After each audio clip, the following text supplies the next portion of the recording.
Yo, what's up, guys? We're back for another breakdown and predictions video this week. This week it's UFC Paris. We got Ciryl Gane taking on Sergey Spivak in the main event. And my bad for this video coming out so late. I actually did record this video yesterday. Feels kind of like Groundhog's Day doing this again, but for some reason I couldn't get it to upload to YouTube. I'm not sure what the issue was. I never had that issue before, so hopefully I don't run into problems with this upload, but gonna be recording the whole video again and trying it over. But yeah, man, this card, it's a pretty good card overall. I got some bets on the card, and there's a lot of MMA cards going on besides this one that I'm gonna be cracking into today, tomorrow, and I already got a few breakdowns that I have finished and things like that. So if you want access to all that, you already know where to go. Patreon.com/MMA Prediction Guru. We got a decent amount of people that joined last week. I was really appreciative of that. And hopefully we can get some more. We won 9 units in August. And, you know, sometimes people don't really, they kind of could sneeze at that. It doesn't sound like it's like a great number, but it's still an over 100 unit pace. You know, it's like the tortoise is going to win the race at the end of the day. So you got to always kind of know that. It's like slow and steady. But yeah, so that was good. And we're going to be looking to end the year on a high note, try to get to 100 units for the end of the year. So hopefully we could do that. And everyone that's on patreon.com/MMA Prediction Guru is going to, you know, benefit in that. But yeah, let's get in this first fight of the night here. Let's get right into it. We got Loughran. She's taking on Jacqueline Cavalcanti. And this is going to be the first fight for Jacqueline in the UFC. Zara Farn, she's 0-3. And with Farn, we already know the only reason she's getting this chance to fight again is because they're fighting in France. She is a French fighter. She's 0-3 so far, 39 years old. She hasn't won a fight since December of 2017, and she's only had 3 fights in almost 6 years. She's been fighting at 145, and she was going to drop down to 135, fight Haley Cowan here. Cowan had to pull out, so now the fight's at 140. But Farn did go to All-Stars. She was training with Chimaev's camp, Alex Gustafsson's camp, Alir Latifi. There's a lot of really good European fighters that came from All-Stars, and obviously she was going down in weight, so she is putting in the work. And she's at 39 years old. How much improvement are we really going to expect here? And for Cavalcanti, she's a 26-year-old girl. She's fighting out of Portugal. She's 5-1 so far. Her last fight, she won the LFA title. She beat a 4-1 opponent, which was far and away the best fighter that she's beat. And prior to that, she'd only beaten low-level fighters. Her one loss was to Martina Jindrova in the PFL Challenger Series. And Martina Jindrova is a decent fighter.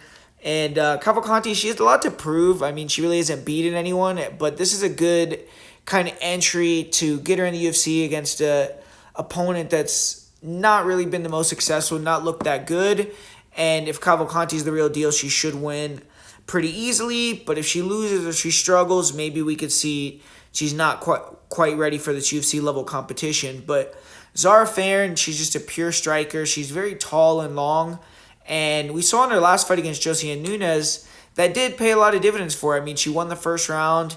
She was very competitive throughout the whole fight, and she arguably could have won the decision, even though I feel like Nunes kind of clearly won. It was still a close fight, and that was against a good opponent. But Farn had a lot of advantages over her in terms of she was significantly taller and significantly longer. This fight, it's a much different proposition because Cavalcanti is 5'9". She can match the height, and I don't know what Cavalcanti's reach is exactly, but she's probably going to have similar reach. So I think that's going to be a big issue for Farn, because you see Farn, her striking is not that technical. I mean, she'll throw these big uppercuts up the middle, big looping punches, decent kicks, and she has power. She's aggressive, but she's not necessarily someone that's a real technical straight puncher, and she doesn't have good defense. When girls get inside on her, they can land clean when they turn it up, and she kind of has to be the girl going forward. And with Cavalcanti, I think she's probably the better striker. She has good ability to close the distance, nice straight punches. She's a little hittable herself, and both these girls have questionable grappling, but I think Cavalcanti has better grappling as well. And as long as the moment doesn't get to her, I just feel like she's going to be the better striker in the fight. She's going to be throwing the cleaner puncher. She throws in combination. She's aggressive. She actually has a lot of finishes in her career. So I don't know if she's going to finish Farid. Farid's a girl that has, 3 UFC fights. She's fought at a much higher level than Cavalcanti. But I do think Cavalcanti's probably going to win going away. I just think she's going to be aggressive. She's going to get inside on Farid where Farid doesn't really fare very well. I think if she wants to clinch and mix it up, she could take her down. And unless we see big improvements from Zarah Farid, think that she's probably up against it here against Jacqueline Cavalcanti. So I got to go with Cavalcanti to get the win, and I'll say she wins via decision to go 1-0 in her UFC career. And up next here, we got a really good fight. We got Javid Basharat. He's taking on Kleydson Rodrigues. And Kleydson Rodrigues, we were supposed to see him fight a couple times this year already, and the fights haven't come to fruition. The last time he was supposed to fight, he actually botched his weight cut, had to pull out, and he'd already missed weight before in the UFC, so they forced him to move up here. He's going to be fighting at 135 for this one, and he's taking on a guy that is no easy out. The UFC is not doing him any favors in Farid Basharat. With Farid Basharat, he's coming off the win in his debut against Damon Blackshear, who we've seen Damon Blackshear is coming off a loss, but he's right around the top 15 in the division and a high-level guy in his own right. So that's a great win that's aged nicely for Farid. And he hasn't fought again in the UFC, so I wish he'd been a little bit more active. But if he can win this one and win a couple more, he's going to be right in the mix. And we've already seen his brother move up quickly. So these guys are proven to be threats and prospects to watch for the future in this weight class. And when you see how they both match up, these guys, should be a really fun fight. Kleydson Rodrigues early, he brings that thunder, man. He's coming. He's really aggressive. You'll see him throw some really nice hand combinations, 1-2s, 3-2s. He's fast. He'll throw a lot of leg kicks, round kicks, spin kicks, flying knees. He will try to be explosive, dynamic. He has a lot of early finishes. We just saw him take out Shannon Ross real quick in the first round. And then he can mix in the takedowns and the wrestling as well. And he has decent grappling. So he's a well-rounded guy all the way around.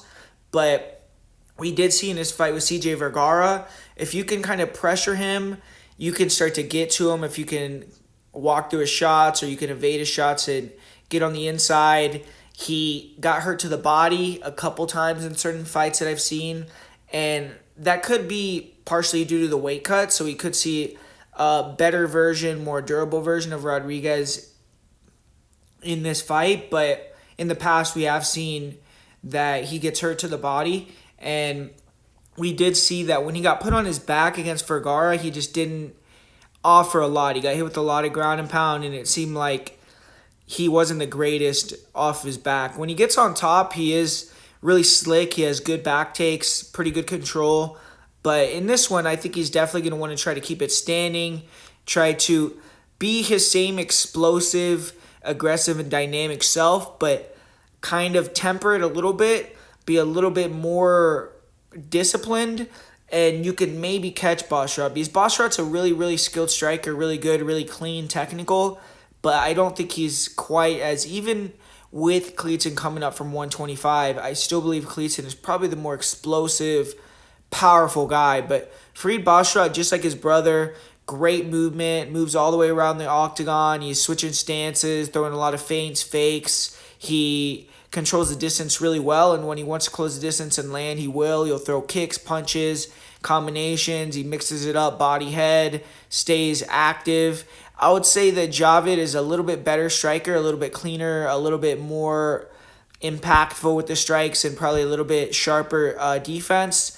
But Basharat's very hard to hit and very well schooled, and he's a good grappler, man. I would say he's the better grappler of the two brothers, and he has good timing on his level changes. He mixes in the takedowns well. He does a good job of using the entries to get to the back from standing. He can take you down with shots on the legs. He can take you down into clinch, and on top, he has really good top control. He uses his top pressure to force fighters to give their backs, and then he has quite a few rear naked choke victories.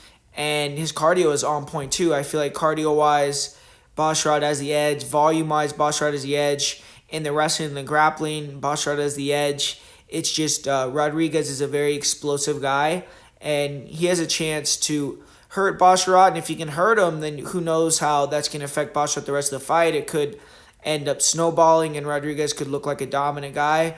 Or if Rodrigues could get to the back. I think he could maybe control from that back position, but ultimately I think Basharat is probably too good. He's going to be able to use his striking, his distance control to manipulate the range, eventually get inside, time a couple takedowns, and I think if he gets on top, he'll have a lot of success. He'll do damage. He'll get Kleydson tired, and I do think that the range is going to be a factor in this fight. Kleydson Rodrigues is used to being the taller, longer guy at flyweight. He's a big flyweight, and Basharat is going to have a 4-inch reach advantage. He's going to be able to do what Rodrigues does to other guys, which is use his length. So I feel like it's going to be a tough fight for Rodrigues. I think it's going to be hard for him to transition to 135 in general. I feel like he needs to get that weight cut under control, go back to 125 if he wants to have success in the UFC.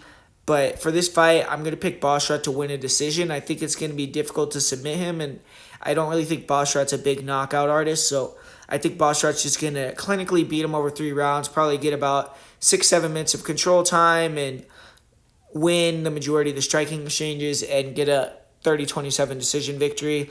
If Rodrigues does win a round, I think it'll be the first round, but I'm going to say 30-27 for Basharat. And up next year, we got another women's fight. We got Nora Cornolle. She's going to be making her UFC debut, taking on Joselyne Edwards. Joselyne Edwards is on a 3-fight winning streak, but she's been fighting lower-level girls and girls similar to like a Nora Cornolle, where they have limited UFC experience. And I feel like the UFC has kind of deemed Joselyne Edwards kind of the prospect tester or the tail end tester, where they're going to give her these girls that are coming in that are kind of iffy signings, where maybe they don't know if they're quite UFC level. They'll give them Joselyne Edwards, and then if Joselyne Edwards can beat them, then they might give them one more fight against another debutante or lower level girl, and if they lose that, then they're out the UFC.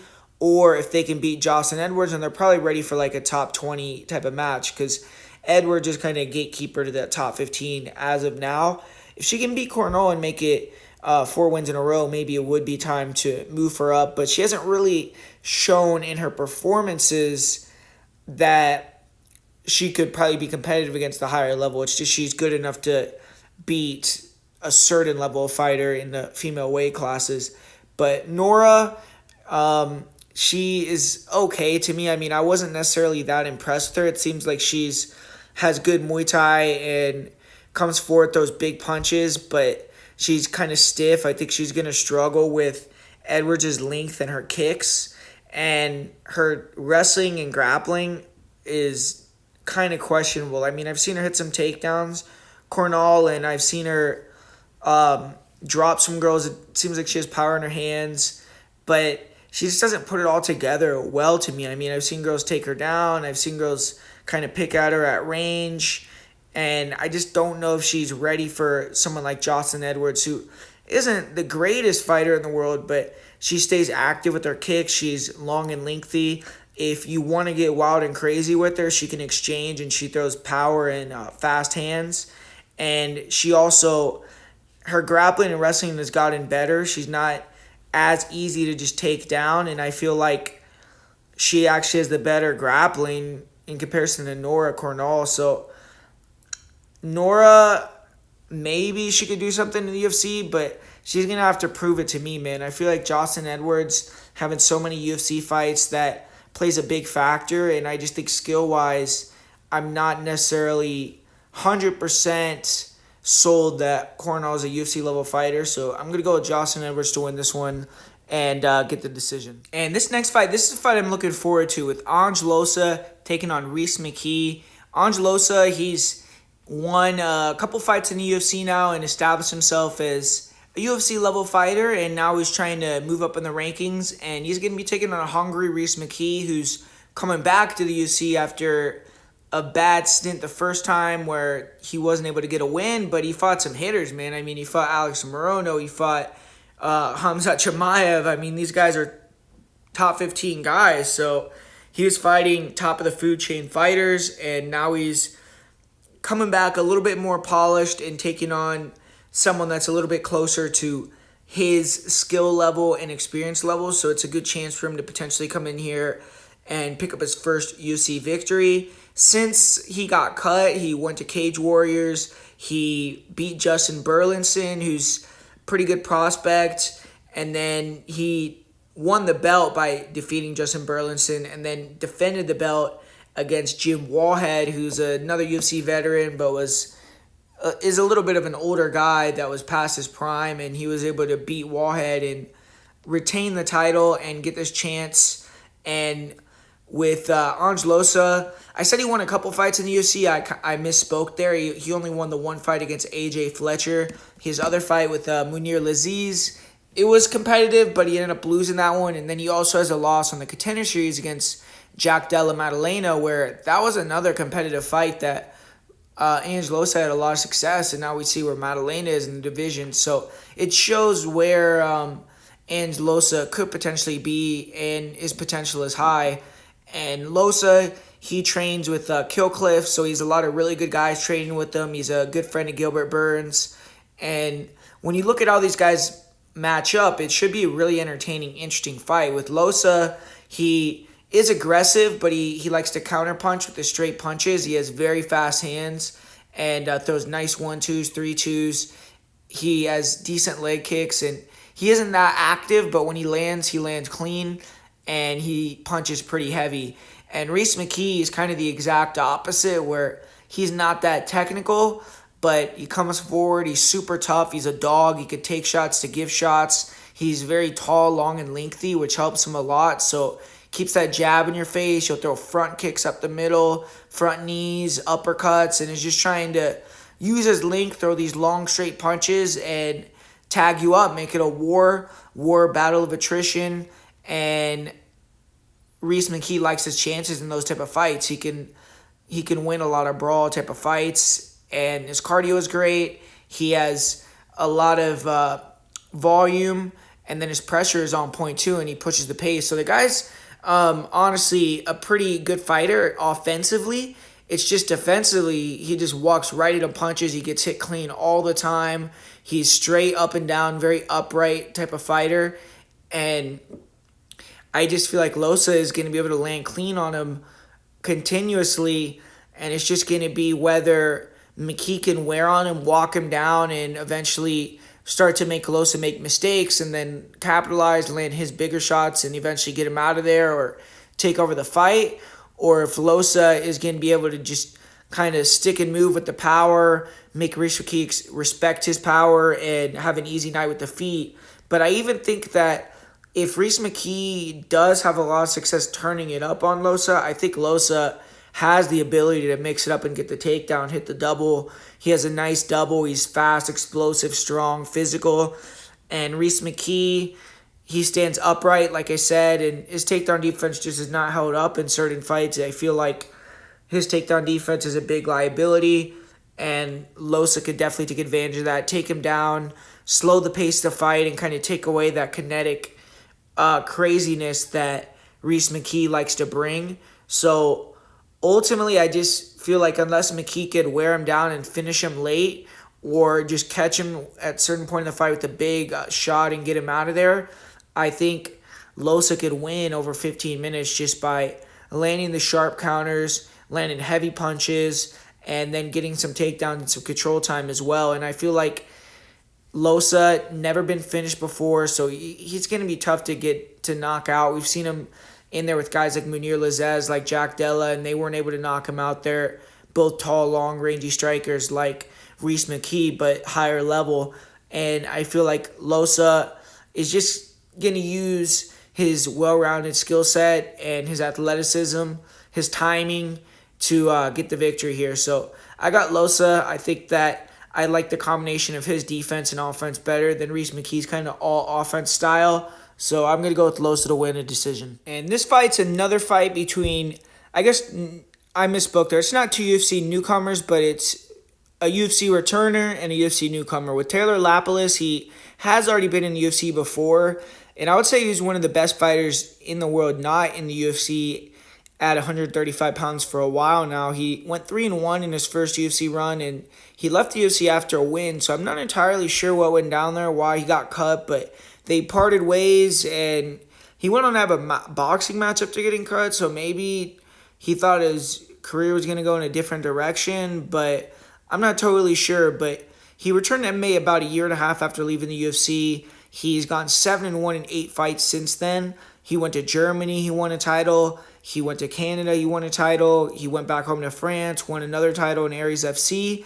And now he's in the UFC. He's beaten some really good guys outside the UFC. He beat Wilson Hayes. He beat Nate Manis. He beat Josh Hill. And he deserves to be in the big show. And he re-signed a while back. He was supposed to fight last September in the UFC, but he broke his hand, and he's been on the shelf for a while. I'm sure he's happy how it worked out, though, because he's getting to fight in his home country, and it's likely going to be an emotional return for him. He originally was going to fight Muin Gafurov, who is 0-1 in the UFC, but a beast. But now Gafurov's out, and he's fighting another brash, undefeated UK fighter. So either way, Lapilus knew winning in the UFC again wouldn't be easy. So he's going to be ready to go against anybody that he fights. And Caolan Loughran is getting an opportunity of a lifetime here. He's getting a dream of being a UFC fighter, 27 years old, 8-0. He was going to fight another fighter that's on this card, but I don't know what happened. They pulled him out of that fight and gave him Lapilus, who, like I said, Lapilus is 3-1 in the UFC, technically. He's a guy that's multi-country champion in MMA. He's won some world titles, and I guess you could say they're world titles, but he's won some titles in multiple countries, and it's a lot bigger fight for Loughran. If he can win, he'll move up the weight class and be very impressive. But excellent matchup right here. I mean, it's a clash of styles. Both fighters are counter-strikers. They have completely different frames. Taylor Lapilus, he's tall, lengthy. Caolan Loughran, he's short, compact. And you see it in their striking styles. Lapilus likes to move a lot. He stays light on his feet. He dances around. He will also pressure, but when he's pressuring, he's staying on the outside, bouncing in a range, getting back out of range. And he throws fast, straight punches down the pipe. He has great hand speed. Lapilus has okay kicks too. Style-wise, he likes to stick fighters with jabs, with kicks to the legs, and then when they get impatient, he'll snipe them with the bigger punches. And when you see Caolan Loughran, he has less movement, but he has good footwork in his own right, and he likes to hold the center, not really back up too much. He has good ability to cut the cage off, get inside. And then he has fast reflexes, good head movement, slip and rips with hooks over the top. He has good body punches. He can be hittable at times, but he has an excellent chin, great tenacity. He has power, and he's gotten much better at landing power shots and ending fights. His last 4 fights are knockout wins, and he has 5 knockouts in his career. If this fight stays standing, I think it'll be really competitive. Lapilus is very active. He has elite speed, but not great power, and he's a little bit basic. Loughran is lower volume, but he's more powerful, and he could take a shot better. And the wrestling grappling is where I think Loughran could separate himself in this fight. Loughran has been wrestling with Olympian Mike Grundy, and his wrestling has looked sharp in recent fights. His frame gives him ability to duck under quickly, hit double legs, kind of like that Volkanovski frame. And he's explosive, he's powerful too, so that helps. And whenever he backs someone near the cage, he's likely going to shoot the double. And Lapilus, he has pretty good takedown defense, and it's been a focus for him, but he has lost fights in the past by being taken down, held down. His last fight, he did finish an opponent with elbows as he was hunting a takedown, but I really still don't believe Lapilus has the greatest takedown defense, even with the improvements. He could still be taken down, and the first time, or maybe the first couple times, he's taken down, he'll get back up, but eventually he settles in a bottom position, and that's what he can't afford to do against Loughran. Loughran is very heavy on top. He has good ground and pound, and he's going to have the cardio edge. I think he's going to hold up better in a battle of attrition. There were a couple fights in Loughran's amateur career where he was taken down himself, but I think Lapilus doesn't really possess that option. It's a short-notice matchup for both fighters, but they have had training camps, so they're going to be in shape. And I lean towards the slight underdog in Caolan Loughran. I like his composure. I like his ability to mix it up. I think he has really long arms for the division, or Lapilus has really long arms for the division, and he's a very fast striker. But I think if Loughran can get inside and crack Lapilus, he could hurt him. I also think Loughran could take him down and dominate Lapilus on top. I don't necessarily think Lapilus will dominate the striking. I think it's going to be competitive, and I feel like Loughran could dominate if he can mix in his wrestling game plan. So I'm going to say Loughran gets the decision here. Lapilus has never been finished in his career, so it's going to be really tough to get him out of there, but I'm going to go with Loughran via decision. And for this next fight, we got two guys making their UFC debuts. Morgan Charriere, he's taking on Manolo Zecchini. And for Morgan Charriere, he's a recognizable name to MMA fans, at least UK MMA fans. He's a former Cage Warriors champion. He's had a lot of epic fights over there in Cage Warriors with guys like Paul Hughes. So he's a well-known guy, and he had a long road to get to the UFC. He's fought 28 times. So that's quite a few fights before making it to the UFC. And 17-9-1 overall.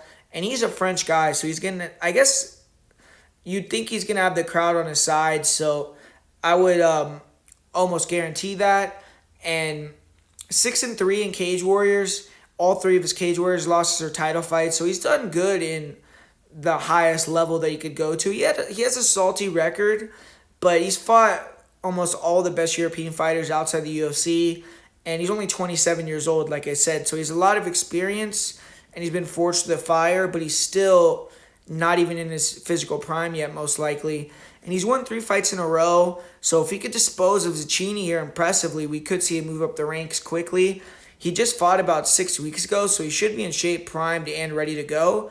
And when you look at him, he's an athletic, well-rounded fighter. On the feet, Charriere likes to pressure, counter-strike, stays disciplined, fakes, feints, waits for these opportunities. He'll hit pullback left hooks or right hands. He has good power. He'll throw some brutal leg kicks. He can be a little bit reactionary and low volume when opponents don't want to throw first. It could be a real stale fight. But in this fight, Charriere is getting an aggressive pressure striker, so this should be right up his alley. In other fights, Charriere just needed to be a little bit more aggressive and up the tempo, and he would have maybe won. But he's had a lot of close decision losses, and he's 5-8 in decisions. He just doesn't pull the trigger enough in close fights sometimes. But he does have 10 knockouts, so when he connects, he can put you lights out. And he is the better grappler in this fight. He's not much of a wrestler. He's content to walk fighters down, keep them standing. I have seen him try to push guys against the cage and get him tired, but he isn't that active in the clinch, and he doesn't really have a great ability to take them down unless he knocks them down. But when he does get on top, he has good control, good ground and pound. He has good back takes. And he probably is going to dominate if he can get in top position here against Manolo. He isn't someone who's going to look for submissions or anything. He hasn't earned a submission since 2018. But he is a well-rounded guy that is good on top, good striking. And he's been in many 5-round fights, so his cardio is on point. He's experienced. And Manolo Zecchini, Italian fighter. He's fighting out of a smaller known gym in Italy, and he's been fighting in Venetor, which is the biggest promotion in Italy, but his level of opposition and experience he's garnered in comparison to Charriere is not up to par. Most of Zecchini's opponents have been low-level fighters, and he also had only one fight outside of Italy so far in his career, and he lost that fight. And he's coming off 2 wins in a row, but he is the underdog here. And he's a technical brawler. He likes to pressure. He attacks all parts of the body. He'll throw some leg kicks, round kicks, front kicks. His hands are sloppy, but he'll attack the body and the head. He has some big power. He'll sometimes throw straight punches, but he tends to get real wild and looping. And he is dangerous with flying knees. He has a couple of flying knee knockouts. He got a nasty one in his last fight. And he has 9 knockout wins overall, so you can't sleep on him on the feet. But he isn't a wrestler grappler. His takedown defense has improved, but still a little bit suspect. I've seen a fight at Venetor 10 where Zecchini was held down for the large majority of the fight. And he has been submitted one time as well. He also has one submission win, but he's a striker through and through, really. He does have a lot of early finishes. 9 of his knockouts are first-round finishes. And he's only 2-2 in fights that have gone to the second round. His cardio didn't seem that bad, but he doesn't have the experience fighting in later rounds. It should be a fun fight to watch. On the feet, it probably will be competitive, but I think Charriere is the bigger fighter. He's probably going to land the heavier shots, and he's the more physical guy. I don't really rate his wrestling, but if he does want to go to that, I think he could dominate there. And I expect Charriere to shine here. I think he's going to show his experience edge over 15 minutes. He could get the knockout, and I think it could be closer than the line indicates. I mean, I could even see Charriere winning like a split decision just because of his style. He throws such low volume, but I feel like it's going to be tough for Zecchini to actually get the victory here, even if he keeps it close. I just think Charriere's a little too crafty. So I'm going to say Charriere wins a decision, but I think Zecchini will account for himself better on the feet. If Charriere wants to mix it up and grapple, I think he'll look like a big favorite. But if it's just a striking fight, it should be close. But even then, I still lean Charriere. So give me Charriere to win via decision. And this next fight, kicking off the main card, it should be an interesting one. We got a French fight with William Gomis. He's making his third appearance in the UFC, and he's going to be taking on Yanis Ghemmourou, who's going to be making his UFC debut. And when you look at William Gomis, so far so good for him in the UFC. He got the win over Jarno Aarons, and then he got the win over Francis Marshall. One thing that did kind of not set him back, but was an issue for him in his last fight is he did miss weight versus Marshall. So hopefully he has the weight cut,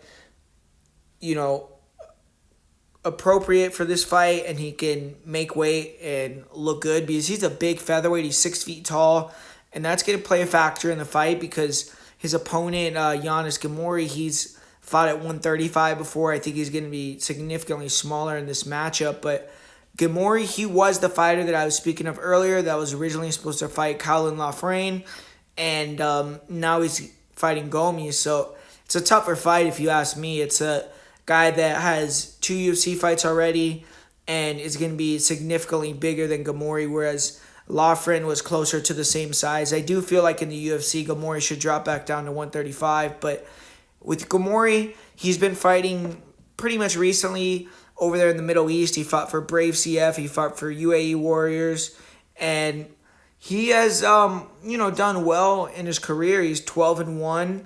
He hasn't necessarily beaten the greatest opponents, but he hasn't beaten bad opponents either. He's been fighting fairly reputable guys, and he's been on a decent win streak. He hasn't lost a fight since 2015, so it's been a long time. He hasn't obviously been fighting super frequently. He hasn't been fighting the highest level opponents, but on a long winning streak, a lot of confidence, and the UFC call finally came for him. And style-wise, he's a kickboxing fighter. He was a former French kickboxing champion, and he has a Muay Thai style, though. I mean, he's very much that slow Muay Thai pace.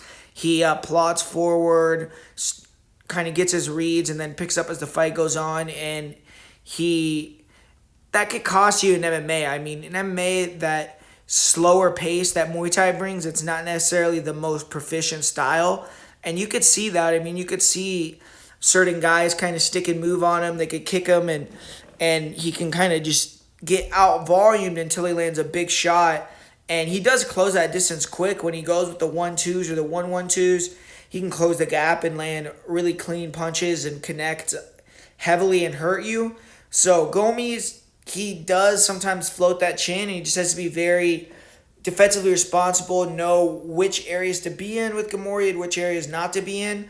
Ghemmourou, I think, is going to struggle with the movement of Gomis. He's going to have to figure out how to track him down, which is going to be difficult for him.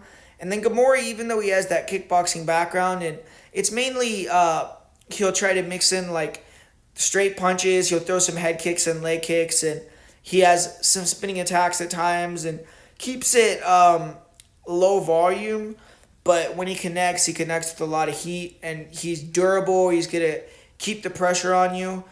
And he also can mix it up and hit takedowns, but usually that comes when fighters shoot in on him. He can reverse it and get you down. He's not necessarily looking to time a takedown and get you down at range or look for takedowns offensively in that manner.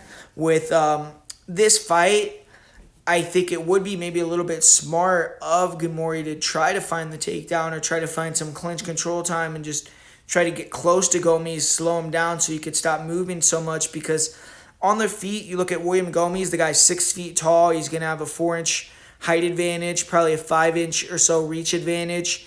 And he just keeps it really long. He touches you with the jab, touches you with the straight left hand. He's a southpaw. He's active with the left kick and throwing those front kicks up the middle. And he just kind of plays tag with you, touch and go. And then when you pressure him and get aggressive, he wants to shoot under you and take you down. So has a tricky style to deal with. He's someone that he also is athletic. So when fighters do get inside and he can't time the takedown, he has good ability to evade shots and then come with counters and get him to respect him in that manner as well. But if you can find Gomis' chin, it seems like he doesn't take the punches the greatest. And his chin is sometimes right in the air. So it's like he's tough to hit because he has really good reflexes in his length. But if you can find the chin, you could maybe get him out of there. But his cardio is excellent. He mixes in and times the takedowns really well. His takedown defense is definitely a little questionable, and I don't like how he looks off his back. But in this matchup, I think he's going to be the one getting takedowns and going for takedowns more likely. And I just feel like Gomis is going to be able to use his size, kick Ghemmourou, keep him at range, and then if Ghemmourou gets aggressive, get the takedown and just show his style. I mean, I think his style is going to be effective. And I feel like Gomis, he's a decision fighter. He's a guy that kind of point fights you, but it's effective. So I'm going to say Gomis goes out there and kind of sticks and moves on Ghemmourou. If Ghemmourou gets aggressive a couple times, he might get taken down. And then at the end of the 15 minutes, Gomis gets his hand raised. And up next here, I'm not going to talk about this fight too long. I don't have a great read on this one with Volkan Oezdemir. He's going to be taking on Bogdan Guskov. He's going to be making his debut at the UFC. And I kind of swore off betting on Volkan after his last performance against Nikita. I just thought he looked really bad at that fight. And even his fight with Paul Craig, he got the win, but I didn't think his striking necessarily looked the greatest of that one. But obviously, Oezdemir's been a top 15 guy for years now. I mean, since like 2017. So he's someone that's been in and around that top. He fought for the belt.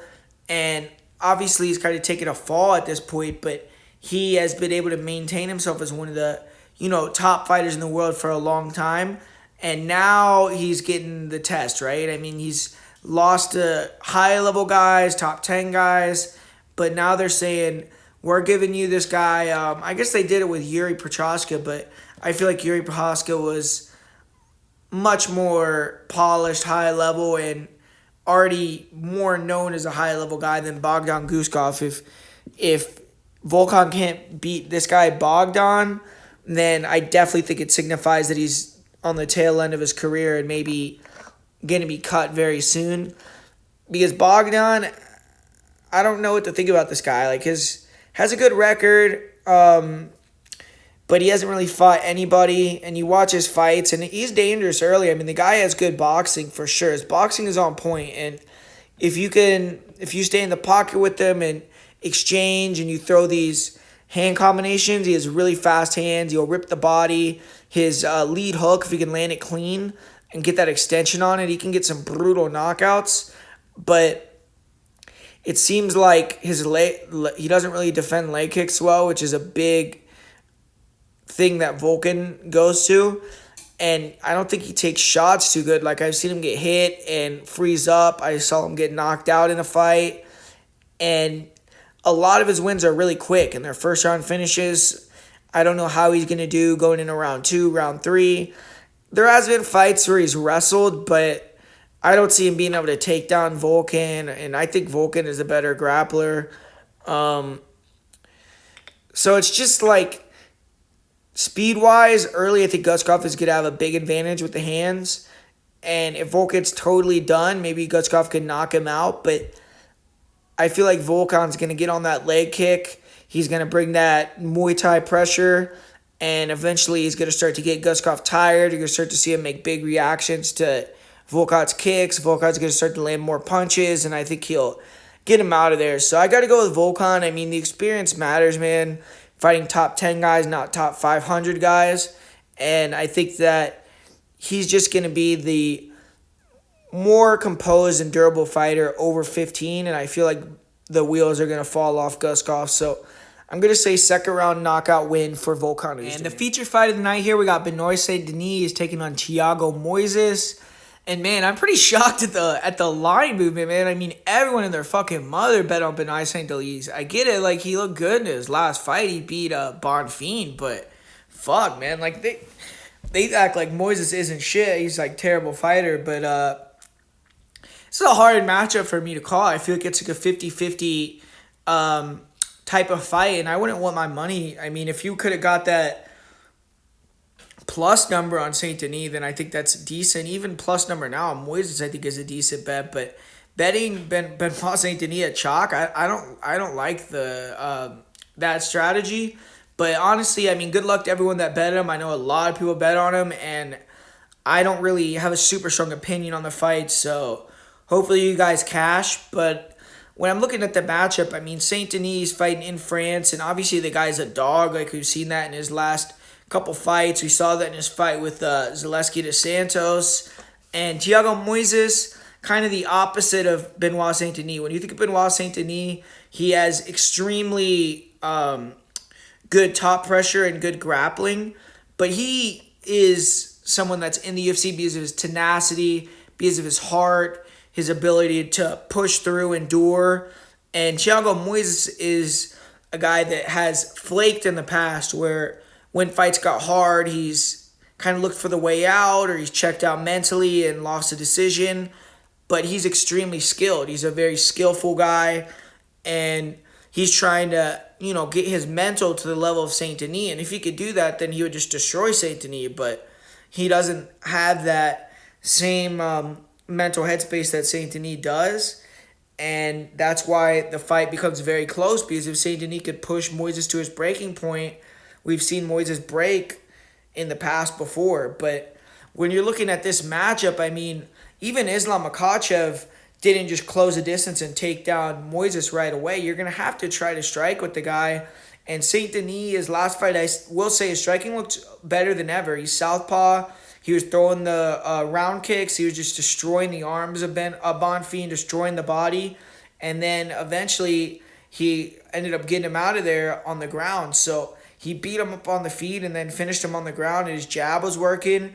But Saint Denis is just a really sloppy striker. He comes forward, southpaw. He's throwing the front kicks, the round kicks. He's throwing his jab, his rear hand. But his chin is right in the air, and he's just brawling. It's like kill or be killed type of style. Eventually, he's going to get knocked out. He's a knockout waiting to happen. It's lucky that he didn't get stopped in the Zaleski dos Santos fight. Or unlucky, I mean, whatever you want to think. He lost either way, so maybe he should have got the TKO and stoppage and not taken so much damage. But yeah, I feel like it's like he's a knockout waiting to happen. But at the same time, his ability to come forward and wear that damage to get in the clinch or land his own strikes, starts to break a guy, is what makes him so good of a fighter. And then once he can hit the double or hit the clinch takedown and get on top, the guy has incredible top pressure. He forces guys to give their backs, and then he chokes them out. And he has good ground and pound. He grapevines the legs to move right into mount or right into the back position. And he's just really good at positional control on top. And then when he sees his time to finish, he goes for it. So cardio-wise, he brings everything you want, and he is a beast on the ground. But on the feet, he is like not very good whatsoever outside of heart. And then his wrestling is decent, but I don't necessarily think it's the highest level wrestling.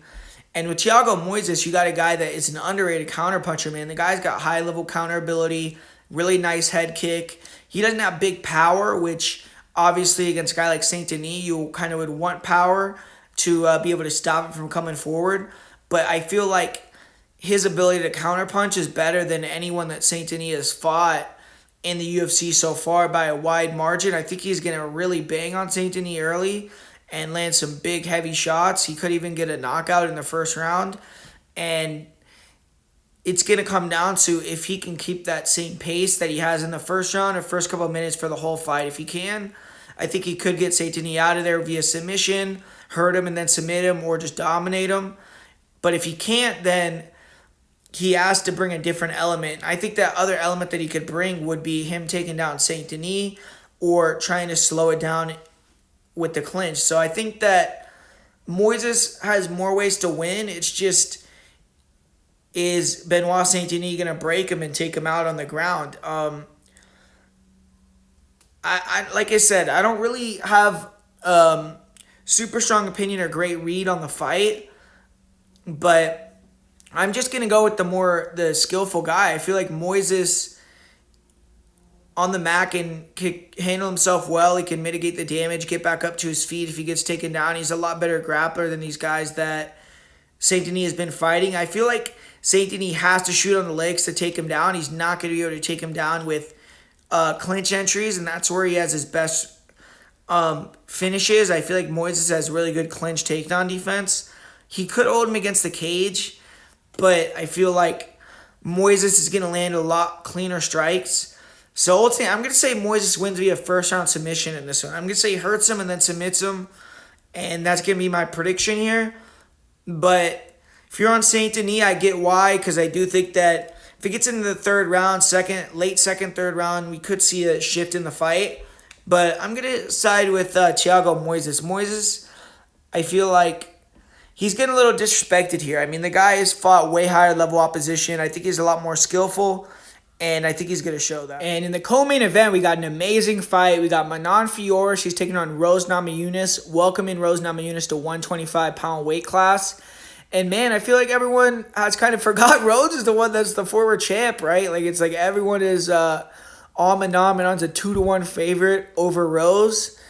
And yeah, I feel like a lot of it has to do with Rose's last fight with Carla, which is always going to be a bad matchup. I mean, Carla already submitted her in the past, and it's a short, compact wrestler that's going to get under her or take her down, and it just became a nothing burger of a fight. I mean, nothing happened during the fight, and I feel like Rose is a weird girl. It's like whenever she's favored to win, everyone thinks she's going to win.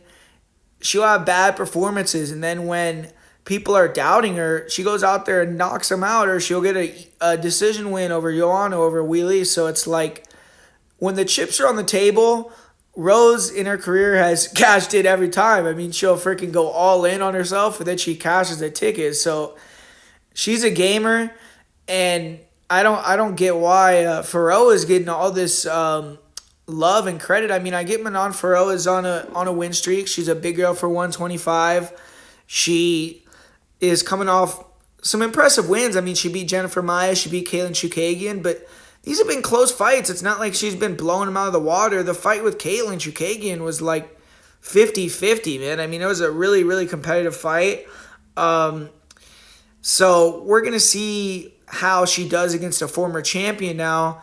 And it's been almost a year since we've seen Fiorot fight. I don't know why she had such a layoff, but she's not young either. She's 33 years old, so I don't really necessarily like that layoff for her. I think that I wish she would have been a little bit more fighting more frequently, but Manon Fiorot's a beast too. I mean, she's a high-level girl that's beaten a lot of fighters. I just feel like you should be a lot closer to a pick'em or a slight lean towards Rose as the favorite than anything. I don't get why Fiorot is such a huge favorite. Honestly, if you disagree with me, put in the comments why.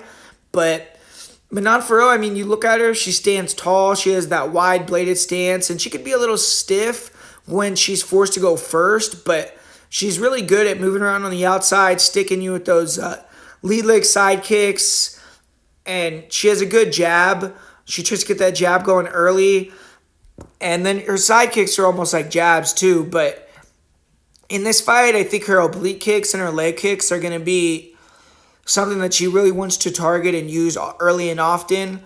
But Fiorot, she's southpaw, and she really likes to use that right hook to counter. She likes to slip the jab or the initial punch and then come with that check hook. But with Rose, man, I think it's going to be hard to slip that jab. Rose has probably the best jab in female MMA history. But Fiorot, she brings a different dynamic with her ability to use that lead leg. That's really her go-to on the feet. I mean, when you see her striking, it's like 90% of her striking comes from the right side. Even though she's standing southpaw, she's throwing the jabs, the check hooks, and then she's looking for those lead leg side kick attacks.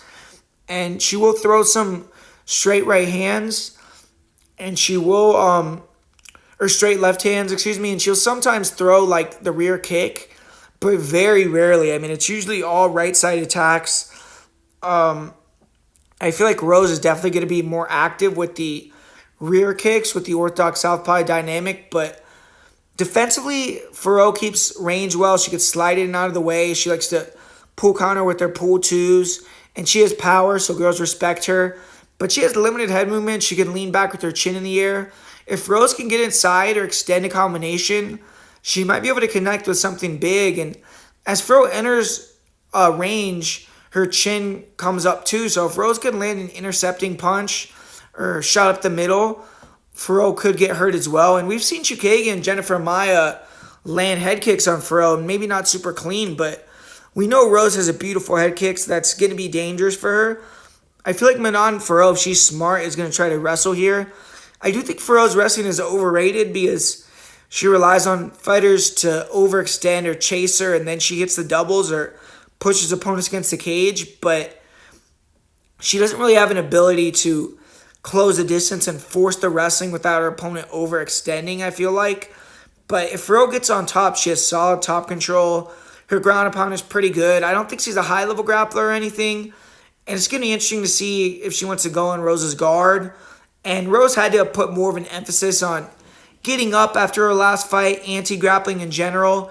And like I said at the beginning of the video, I feel like Carla is also extremely underrated, a way better wrestler than Farid. And it's imperative on Farid, though, to mix it up and use her size, try to wear on Rose, who's coming up in a division. And if she could start to maybe get the grappling going a little bit more, it could become more competitive on the feet, because I feel like Rose has an advantage striking. But Rose Namajunas, to me, she is the best boxing and footwork in the history of women's MMA. She's absolutely phenomenal at controlling, manipulating range. She'll pull fighters into her shots. She has the best jab, and that's what she uses to set up her right hand or her head kick. She has really good feints and fakes. I feel like she can open Manon up with the fakes and get big reactions out of her. In the pocket where Farid likes to exchange, I think Rose has an edge there. I feel like Rose cuts angles really well, and she does a great job. She could land really nice shots in between shots of her opponent, and she's just a really slick striker. And she has some issues with the oblique kicks against Michelle Waterson, so she can't let Farid point fight her with those lead leg side kicks on the outside. But I feel like Rose is just the more dynamic, heavier striker. Even though she's coming up in weight, she's smaller. I think she's more powerful and more durable. So I feel like Rose on the feet is going to be a handful for Manon to deal with. But we all know Rose Namajunas, when fighters beat her, it's through out-grappling her. Fighters been able to wrestle her and hold her down.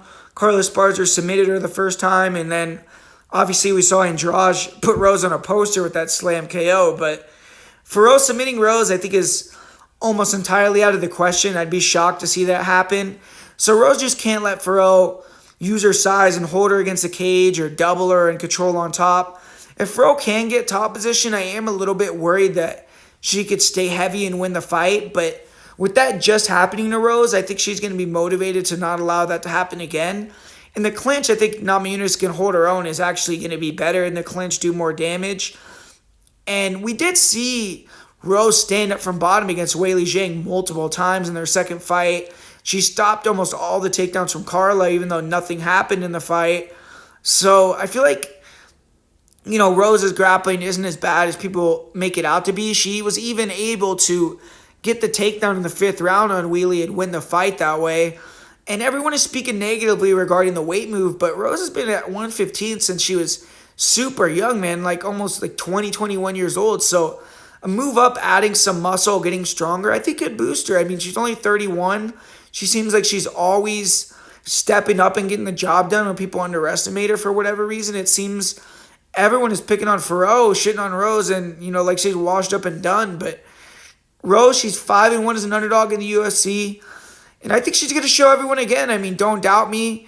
And I think she's going to knock out Manon Farid. This fight, honestly, man, it reminds me of a fight that happened a couple years back. And it's kind of like a weird, they're like men in a way higher weight class. But it reminds me just dynamic-wise. And I know Rob wasn't moving up a division, but of the Robert Whittaker versus Jared Cannonier fight, where everyone was kind of penciling Rob out as like he's done. He's not going to be a factor anymore in MMA at all. And I think that he kind of showed everyone I'm still here. Even though he never won the title again, he pushed all that talk back and he beat a really high-level opponent pretty easily. So I feel like Rose is going to do the same thing, except Rose is going to get the knockout. So I think Rose is going to win here, and I got to go with Rose Namajunas. And we got the main event finally. We got Ciryl Gane. He's taking on Sergey Spivak. And, man, it's crazy how fickle MMA fans could be, right? Or even cappers and pundits. It's like, man, I remember I made that video, and I don't really do this very often, but I did that video like right after they released the odds for Ciryl and Jon Jones, and I was saying, like, Jon Jones should be minus 400 versus this guy. You should go bet on Jones. And obviously, I got proved right on that. But a lot of people, like a ton of people were picking Ciryl Gane to win that fight. Like probably more than half. And now it's like 90% of people are picking Spivak. It's like, bro, like, you know that Jon Jones and Spivak are completely, like, you can't compare the two, man. It's kind of crazy. Like, I feel like Ciryl Gane has a way better chance to win this fight, right? But, yeah, when you're looking at it stylistically, it's a striker versus grappler fight. Obviously, Sergey Spivak's striking is okay. Like, he has a decent jab and okay boxing, but he wants to get in the clinch, take you down with his takedown game there, and then go to work from that top position where he's gotten really lethal. He's training at Extreme Couture with some high-level wrestlers, grapplers, and they're showing him kind of how to use that. And he has great cardio, and you see him when he takes guys down. Now he's throwing heat with his ground and pound and really trying to get guys out of there. So if he can get on top of Ciryl Gane, that's going to be a problem. And if he could start to even establish the wrestling at all and try to make Ciryl Gane work, you could see Ciryl Gane slow down majorly, as we saw in the fight with Francis Ngannou. But Ciryl, you know he has to be working on this, man. Like, he lost to Francis, he got taken down, and then obviously he didn't get to show anything against Jon Jones.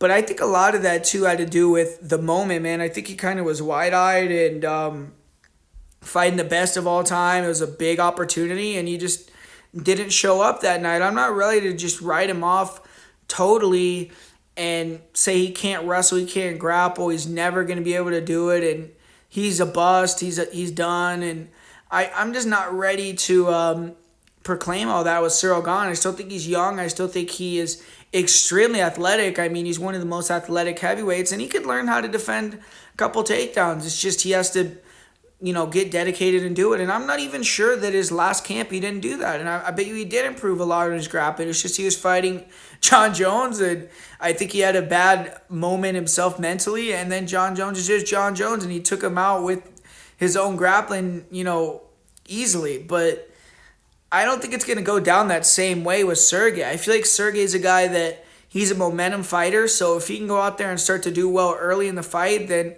he could avalanche on Ciryl and get him out of there. But I think if Ciryl could defend a takedown or two or start fast, the striking difference is going to be vast, and it's going to be obvious, and we're going to see Ciryl really dominate and stay at range and pick Sergey Spivak apart. And another thing about this fight that's different than his fight with Francis and different than his fight with Jon Jones is the reach and the length, man. I mean, most of the time when you see Ciryl fight previously, he's been significantly taller and longer than his opponents that he's beaten. He's kept him at range.